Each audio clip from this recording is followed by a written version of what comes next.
Hi friends, welcome to Electropoint. നമ്മൾ ഇന്ന് ഇവിടെ ചെയ്യാൻ പോകുന്ന ഒരു പവർഫുൾ 2.1 ആംപ്ലിഫയർ ആണ്. വീഡിയോയിലേക്ക് പോകുന്നതിന് മുമ്പ് നിങ്ങൾ ആദ്യമായിട്ടാണ് എൻ്റെ ചാനൽ കാണുന്നതെങ്കിൽ ദയവായി സബ്സ്ക്രൈബ് ചെയ്യുക. കൂടാതെ തൊട്ടടുത്തുള്ള ബെൽ ഐക്കൺ കൂടി പ്രസ് ചെയ്യുക. ഇതാണ് നമ്മൾ ഇവിടെ എടുത്തിരിക്കുന്ന ക്യാബിനറ്റ്. ഇതൊരു 5.1 ക്യാബിനറ്റ് ആണ്.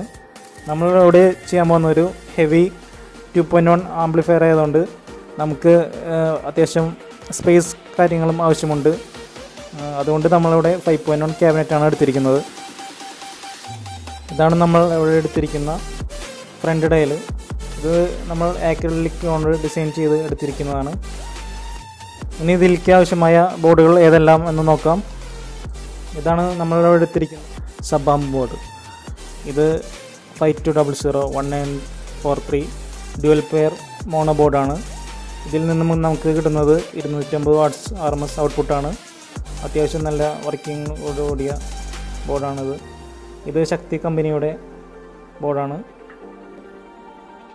അതുപോലെ തന്നെ നമ്മൾ സ്റ്റീരിയോ ബോർഡായിട്ട് ഉപയോഗിച്ചിരിക്കുന്നതും ശക്തി കമ്പനിയുടെ ബോർഡ് തന്നെയാണ്. ഇതും ഒരു 5200-1943 പെയർ ബോർഡാണ്. ഏകദേശം നമുക്ക് ഒരു ചാനലിൽ 100 വാട്ട്സ് RMS ഔട്ട്പുട്ട് ലഭിക്കുന്നതാണ്. നമ്മളിവിടെ എത്തിയിരിക്കുന്ന ബാസ്റ്റബിൾ ബോർഡ്. ഇതൊരു ട്രാൻസിസ്റ്റർ ബേസ്ഡ് ബാസ്റ്റബിൾ ബോർഡാണ്. ഇതിൽ നമ്മൾ കണക്ഷനുകളെല്ലാം കൊടുത്തു കഴിഞ്ഞിട്ടുണ്ട്. നമ്മളിവിടെ യൂസ് ചെയ്യുന്നത് ഒരു ഹെവി ബ്രിഡ്ജ് റെക്ടിഫയർ ബോർഡാണ്. 63 വോൾട്ട് 10,000 mF ആണ് ഇതിൽ യൂസ് ചെയ്യുന്ന കപ്പാസിറ്ററുകളെല്ലാം. ഇതിൽ യൂസ് ചെയ്യുന്ന ബ്രിഡ്ജ് റെക്ടിഫയർ 30 ആംപിയർ ആണ്. ബ്ലൂടൂത്ത് USB മൊഡ്യൂളാണ്. നമ്മളോട് എടുത്തിരിക്കുന്ന ട്രാൻസ്ഫോമർ 28028 ഒരു 10 ആംപിയറിലും 12012 1 ആംപിയറിലുമാണ് ചെയ്തെടുത്തിരിക്കുന്നത്. Ribbon wire, shield wire, volume control knob, volume control, selector switch, power switch. നമുക്ക് വർക്കിലോട്ട് എടുക്കാം. ഇവിടെ എടുത്തിരിക്കുന്ന ബോർഡുകളെല്ലാം ക്യാബിനറ്റിൽ ഫിക്സ് ചെയ്യാം. ഫിക്സ് ചെയ്യുന്നതിനായി ഇവിടെ ഹോളുകളെല്ലാം മുമ്പേ ചെയ്ത് വെച്ചിട്ടുണ്ട്.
അപ്പോൾ നമ്മളിവിടെ എടുത്തിരിക്കുന്ന സ്റ്റീരിയോ ബോർഡും മോണോ ബോർഡുമാണിത്. ഇതിൽ നിന്നും രണ്ട് സ്റ്റീരിയോ ഔട്ട്പുട്ട് നേരെ ലൂപ്പ് ചെയ്ത് നമ്മൾ ഈ സ്പീക്കർ കണക്റ്റിൽ കൊടുത്തു കഴിഞ്ഞിരിക്കുന്നു. ഇതാണ് നമ്മളിവിടെ എടുത്തിരിക്കുന്ന സബ് ആംപ് ബോർഡ്. അതിൽ നിന്നും നമ്മൾ സബ് ഔട്ട്പുട്ട് എടുത്തിട്ടുണ്ട്. അത് നമ്മൾ നേരിട്ട് സ്പീക്കർ കണക്റ്റിലാണ് കൊടുത്തിരിക്കുന്നത്.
again.